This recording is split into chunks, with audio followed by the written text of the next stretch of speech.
எம்புரான் மலையாளத்தில் சமீபத்தில் ரிலீஸ் ஆன படம். இந்த திரைப்படத்தில் வந்து மோகன்லால் நடிச்சிருக்கிறாரு, பிருத்திவிராஜ் சுகுமாரன் இயக்கியிருக்கிறார். இந்த படம் விமர்சனத்தில் நம்ம சொன்னோம், பாஜக சங்கிகளை நிறைய இடங்களில் கீழ்ச்சி தொங்க விட்டுருக்காங்க. மிக முக்கியமாக படம் ஆரம்பிக்கும் போது முஸ்லீம்கள் மீதான தாக்குதல், அதற்கு ஆதரவளிக்கக்கூடிய இந்து அப்படின்ற மாதிரியான ஷாட்லாம் வச்சு என்ன சொல்ல முடியுமோ அதை வந்து ரொம்ப நாசுக்காக, ஆனால் அதே நேரத்தில் ரொம்ப வலுவாகவும் சொல்லியிருக்காங்க. சங்கிகள் நிச்சயமாக கதறுவாங்க அப்படின்றத நம்ம வந்து விமர்சனத்தை சொல்லியிருந்தோம். இப்போ இந்த படத்துக்கு வந்து 17 கட்ஸோட 3 நிமிஷமோ 4 நிமிஷமோ குறைச்சி நாங்கள் வந்து படத்தை வந்து ரிலீஸ் பண்ணுறோம் அப்படின்னும், நான் வந்து மன்னிப்பு கேட்குறேன், யாருடைய மனதையாவது புண்படுத்தியிருந்தால் நான் மன்னிப்பு கேட்குறேன் அப்படின்னு மோகன்லால் வந்து சொல்லியிருக்கிறாரு. ஸோ இது குறித்து வந்து என்னென்னா எல்லாருமே வந்து சமூக வலைதளங்களில் அவரை போட்டு வச்சு செஞ்சிட்ருக்காங்க. அது என்ன ஏது அப்படின்றதையும், அதில் மோகன்லால் பக்கம் நியாயம் இல்லையான்றதை விட, மோகன்லால் சிறைசாலை படத்தில் ஒரு காட்சிக்காக வந்து ஷூவை நக்கின, அதாவது பிரிட்டிஷ்காரங்களுடைய ஷூவை நக்கிற மாதிரி ஒரு ஷாட்டு, அதை எடுத்து போட்டு இன்றைக்கி எல்லாருமே வந்து மோகன்லாலை வந்து எள்ளி நகையாடி கொண்டிருக்கிறார்கள். ஸோ இது குறித்தான நமது பார்வை என்ன அப்படின்றத கொஞ்சம் விரிவாக பார்க்க போகிறோம். அதற்கு முன்பாக இந்த தளத்தை இதுவரை சப்ஸ்கிரைப் பண்ணாதவங்க சப்ஸ்கிரைப் பண்ணுங்கள், லைக், கமெண்ட், ஷேர் பண்ணுங்கள். ஸோ இப்போ விரிவான பார்வைக்கு ஸ்டே டியூன் வித் அஸ்.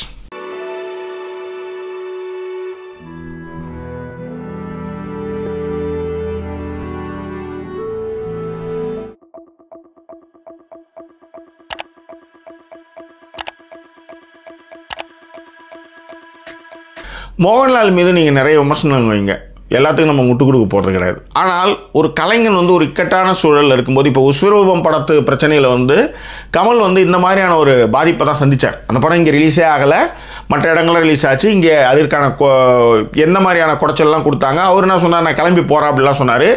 அவ்வளோ ஏன், இப்போ தமிழக வெற்றி கழகத்தினுடைய தலைவர் விஜய் அவர்கள் வந்து தலைவா படத்துக்கு வந்து கை கட்டிக்கிட்டு மன்னிப்பு சொன்ன வீடியோக்கெல்லாம் நம்ம பார்த்துருக்கோம். ஸோ இந்த மாதிரியான நெருக்குதல்கள் வரும்போது கலைஞர்கள் என்ன செய்வாங்க, அதிகபட்சமாக வந்து கூடுமானவரை எதிர்த்து போராடுவாங்க. இல்லைனா சரிங்க நீங்கள் சொல்கிறத நம்ம கேட்டுருவோங்க, நீங்கள் என்ன சொல்கிறீங்களோ அதை பண்ணிவிடுவாங்க. இப்படி தான் போய் ஆக முடியும். ஏனென்றால் நீங்கள் வந்து இந்த ஊர் பக்கம் சொல்லுவாங்க, ஏரி மேலே கோச்சிக்கிட்டு கழுவாமல் போனான்னா ஏரிக்கு நஷ்டம் கிடையாது. ஓகே, ஸோ அந்த மாதிரியான உதாரணத்தை தான் நான் இங்கே பார்க்குறேன். அது மட்டும் கிடையாது, ஒரு படத்தில் வந்து அவர் வந்து நடித்த ஒரு காட்சியை போட்டு அவரை எள்ளி நகையாடிக்கிட்டு இருக்கீங்க. உண்மையிலே வந்து ஒரு கலைஞனுக்கு அந்த பொறுப்புணர்வுன்றது, நான் சொன்ன மாதிரி எம்புரான் படத்தில் வந்த ஃபஸ்ட்டு 10-15 நிமிடங்கள், அதுதான் வந்து ஒரு கலைஞனுக்கான என்ன சொல்ல ரெஸ்பான்சிபிலிட்டின்னு சொல்லுவேன். அதன் மூலமாக ஒரு விஷயத்தை வந்து பொதுஜனத்துக்கு கடத்தலாம். அப்போ அந்த கடத்துறப்ப அந்த பிரச்சனை வருது. அப்போ அந்த பிரச்சனை வரும்போது நீங்கள் என்ன செய்வீங்க, எப்போ பார்த்தாலும் கத்தி சுற்றிக்கிட்டே இருப்பீங்களா? கலைஞராக தான் சொன்னார், கத்தியும் கேடையும் வச்சுருக்கணும் வீரன், எப்போ கத்தி சுற்றணுமோ அப்போ கத்தி சுற்றணும், எப்போ தடுப்பாட்டாடணுமோ அப்போ தடுப்பாட்டாடணும் அப்படின்னு அவர் சொல்லியிருக்கார். இப்போ உதாரணத்துக்கு வந்து மோகன்லால் விலை போயிட்டார், அவர் இந்து ஆனாலும் வந்து பச்சை பாஜக சங்கியாக இருக்கிறாரு, அவர் வந்து என்னது சங்கிகம் சொன்னாங்கன்றதுனால கேட்டுக்கிட்டாரு. இப்படியான கருத்துருவாக்கங்கள் சமூக வலைதளங்களில் பேசிகிட்டு இருக்காங்க. எல்லாத்தோட முக்கியமாக இந்த வீடியோ பேசுறதுக்கு மிக முக்கியமான காரணமே அந்த ஷூவை நக்கின அந்த ஷாட்டு. அதாவது சிறைச்சாலை படத்தில் கலாபாணி அந்த படத்தில் வந்து ஷூவை நக்கின ஷாட்டை வந்து பிரிட்டிஷ்க்கு எதிரான ஒரு விஷயத்துக்கு வந்து நக்கின ஷாட்டை எடுத்து இதில் போட்டுட்டு சங்கிகளிடம் விலை போய்விட்டார் மோகன்லால் அப்படின்னு இவங்க எல்லாம் சொல்கிறாங்க. நண்பர்களே, நான் கொஞ்சம் திரும்ப யோசிக்க சொல்கிறவங்க எல்லாருமே ரைட், இதை பார்த்ததுமே நீங்கள் வந்து புலகாங்க நாடுவீங்க, நீங்கள் இதை ஷேர் பண்ணீங்க, அதெல்லாம் ஓகே தான். நான் ஒரே ஒரு விஷயம் மட்டும் சொல்கிறேன், நீங்கள் யார் யார்கிட்ட இந்த மாதிரி ஷூவை நக்கி புழப்புற வேலைகள்லாம் பார்த்துருப்பீங்கன்னு கொஞ்சம் சும்மா ஒரு இதுவாக யோசிச்சு பாருங்களேன். முதல்ல உங்கள் அப்பா அம்மா கிட்ட நீங்கள் வளர்ந்து சம்பாதிக்கிற வரலையும் நீங்கள் அந்த மாதிரியான வேலை பண்ணியிருப்பீங்க. அடுத்ததான் நீங்கள் வந்து உங்கள் டீச்சர்ஸ் கிட்ட அப்படி தான் இருந்திருப்பீங்க. ஓகே, அடுத்தது வேலைக்கு போனால் உங்கள் மேனேஜர்ஸ் கிட்ட அப்படி தான் இருந்திருப்பீங்க. எனக்கு தெரிஞ்ச ஒரு நண்பர் வந்து திட்ட முடியாமல் என்ன பண்ணுவார், பாத்ரூமில் போய் அழுதுட்டு வந்துலாம் வந்து வேலை செஞ்சுருக்கிறார். ஏன்னா குடும்பம் குட்டி இருக்குது, என்ன செய்கிறது. இப்போ இந்த படம் அவங்களுக்கு தெரியாமலாம் இந்த படத்தை எடுக்கலை, அவங்களுக்கு தெரிஞ்சே தான் எடுத்தாங்க. ஓகே, ஸோ இப்போ வந்து எதிர்ப்புகள் வருது. ஏன்னா இந்த படம் வந்ததுமே நம்ம சொன்னோம், இந்த மாதிரி சங்கி பயல்கள் வந்து உன்னால் கண்டிப்பாக வந்து குண்டான குழப்புவானுங்க, கண்டிப்பாக சலங்கு கட்டி ஆடுவாங்க நம்ம சொல்லும்போது அது அப்படியே நடந்திருக்கு. இது ஒன்று. மோகனுடைய ஸ்டேட்மெண்ட் என்ன, படம் ரிலீஸ் ஆகிருக்கு, சில பல காட்சிகள் வந்து சிலர் வந்து காயப்படுத்திருக்குன்னு நான் உணர்றேன், அதனால் சில கட்ஸை நான் வந்து பண்ணி படத்தை வந்து ரீரிலீஸ் பண்ணுறோம் அப்படின்னு சொல்லியிருக்காங்க. இது ஒன்று. நான் என்ன சொல்கிறேன்னா, இந்த படத்தை வந்து யார் இப்போ சென்சார் பண்ணி அனுப்பிச்சிருக்காங்க, இந்தியன் கவர்மெண்ட்டுடைய சென்சார் போர்டு தான் இந்த படத்தை வந்து வெளியிட்டிருக்காங்க. அவங்களுக்கு தெரியாதா? ஸோ இதெல்லாம் தெரிஞ்சு தான் வந்து நடந்திருக்கு. படம் வெளிவந்தாச்சு. வந்ததற்கு பிறகு அங்கொன்றும் இங்கொன்றுமாக என்ன விமர்சனங்கள்லாம் வரவும் காயப்படுத்தியிருந்தால் மன்னிச்சுக்கோங்க அப்படின்னு சொல்லி இந்த மாதிரி கட்ஸோட ஒரு 17 கட்ஸோட படத்தை வந்து நாங்கள் ரீரிலீஸ் பண்ணுறோம். ஐ மீன் திரும்ப அதை வந்து எடிட்டட் வெர்ஷன் பண்ணி பண்ணுறோம்.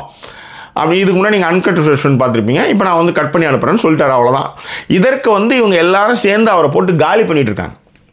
உண்மையிலேயே 10 வருடங்களாக சங்கிகள் வந்து பணத்தை வந்து சினிமாவுக்கு வந்து இறைச்சி படம் எடுத்துகிட்டு இருக்காங்க.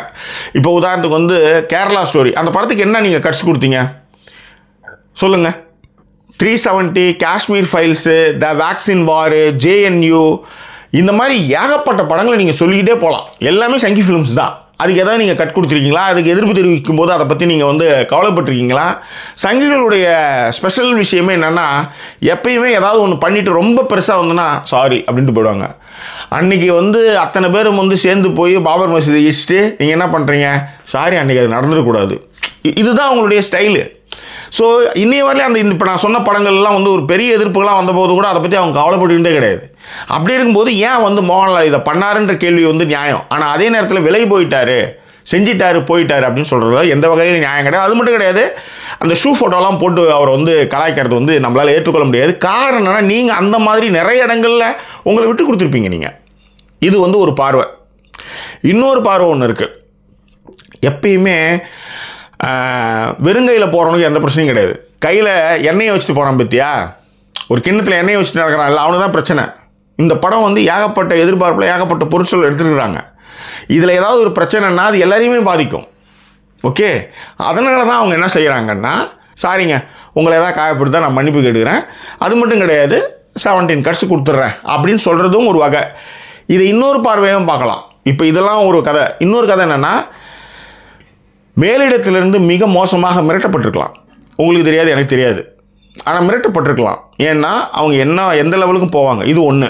இப்படி ஒரு பார்வையும் இருக்குது. இன்னொரு பார்வை இருக்குது. இன்னொன்று என்ன சொல்கிறாங்க அப்படின்னா, படம் வந்து ஏற்கனவே வந்து பப்படமாக ஆயிடுச்சு, அதனால் பரபரப்புக்காக இந்த விஷயத்தை வந்து மோகன்லால் பண்ணுறாரு அப்படின்னு சொல்கிறவங்களும் இருக்கிறாங்க. இதில் எல்லாத்த பார்வையும் நம்ம சொல்லிட்டோம். ஒரே விஷயம் என்னென்னா, கையில் எண்ணெயை வச்சுட்டு இருக்கிற ஒரு மோகன்லால், வெறுங்கையில் இருக்கிறவன் 1000 மீம்ஸ் போடலாம், என்ன வேணாலும் பேசலாம். இப்போ பிரகாஷ்ராஜ் பேசலையான்னு கேட்குறாங்க. பிரகாஷ்ராஜ் வந்து 100 கோடி ரூபா ஒரு படம் வந்து நடித்து வெளியே வந்தோன்னா 100 கோடிலாம் சம்பாதிக்காது. அவர் வந்து ஒரு குணச்சித்திர நடிகர். அவரையும் மோகன்லாலையும் ஒன்றா சேர்க்க முடியாது. அது ரொம்ப முக்கியமான விஷயம். அதாவது பேசணுன்றதுக்காக எதை வேணாலும் பேசிட முடியாது. ஸோ இப்போ நாம் வந்து மோகன்லால் பக்கம் தான் நின்று ஆகணும். நீங்கள் உங்களை நீங்கள் சுய பரிசோதனை செஞ்சு பாருங்களேன். மிகப்பெரிய அதிகாரம் வர்க்கம் வந்து உங்களை வந்து மிரட்டுது அப்படின்னா நீங்கள் என்ன பண்ணுவீங்க?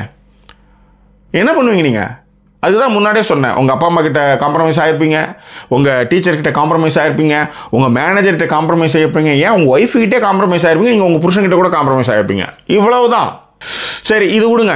உதாரணத்துக்கு வீட்டில் லைசன்ஸ் வச்சுட்டு வந்திருப்பீங்க. நீங்கள் கேட்காத சாரியா, டிராஃபிக் இன்ஸ்பெக்டர்கிட்ட போய் சாரி கேட்டுகிட்டே இருக்க மாட்டீங்க? அதாவது நீங்கள் எல்லாம், அதாவது இதுதான், அவர் வெளிப்படையாக வந்து ஒரு விஷயத்தை வந்து சாரி கேட்டார், அதுக்கு வந்து ஷூ நக்கிற மாதிரியான ஃபோட்டோலாம் போட்டு அவரை கலாச்சிட்டு இருக்கீங்க. ஆனால் நீங்கள் உங்கள் எல்லாரையுமே யோசிச்சு பாருங்கள். இதை நீங்கள் வந்து ஷேர் பண்ணுற அத்தனை பேருமே யோசிச்சு பாருங்களேன். நீங்களாம் சாரி கேட்டதே கிடையாது. அதிகார வர்க்கம் பண்ணும்போது நீங்கள் என்ன பண்ணுவீங்க? வேறு என்னதான் அவர் செய்யணும்னு நீங்கள் நினைக்கிறீங்க, அதுக்கு நீங்கள் இந்த மாதிரி கலாய்க்கிறீங்க. பட் ஆனால் நாம் உண்மையிலே வந்து மோகன்லால் பக்கம் நம்ம நிற்கணும். ஆக்சுவலி காரணம் என்னென்னா, இந்த விஷயங்கள்லாம் பிருத்திவிராஜ் சுகுமாரனுக்கும் மோகன்லாலுக்கும் இந்த காட்சி எப்படி எடுக்கிறோம், இந்த காட்சி எப்படிலாம் எதிர்ப்புகளை வரும்லாம் தெரியாமலாம் அவங்க படம் எடுக்கவே இல்லை. அவங்க எடுத்தும் அதை தைரியமாக எடுத்து போட்டு, இப்போ உதாரணத்துக்கு எல்லாமே பரபரப்பாக அந்த காட்சியை பேச வச்சுட்டாங்க, முடிஞ்சு போச்சு. அதுதான் அவங்களுடைய நோக்கம். அது நிறைவேறிடுச்சு. இப்போ நான் 14 கட்டு 17 கட்டு கொடுத்தாலும் முன்னாடி போனது தானே. எவ்வளோ கோடி பேர் பார்த்துருப்பாங்க. அதுதான் வந்து அங்கே இருக்கிற விஷயம். ஏன்னா இப்படி தான் படங்களை எடுத்தாகணும், இப்படி தான் சில விஷயங்களை சொல்லி ஆகணும். அதுதான் மேட்டர். ஸோ எனிவே, நான் மோகன்லாலின் பக்கம் நிற்போம் அப்படின்றதும், நாம் நிறைய இடத்துல காம்ப்ரமைஸ் பண்ணிகிட்டு இருக்கோம். அவர் அவ்வளோ கோடி படம் போட்டு எடுக்கும்போது அந்த படம் வந்து அந்த படத்துக்கும் அந்த மற்ற விஷயங்களுக்கும் பெரிய பின்னடைவை தந்துடக்கூடாதுன்றதுக்காக அவர் கொஞ்சம் காம்ப்ரமைஸ் பண்ணிட்டு இருக்காரு. That's all.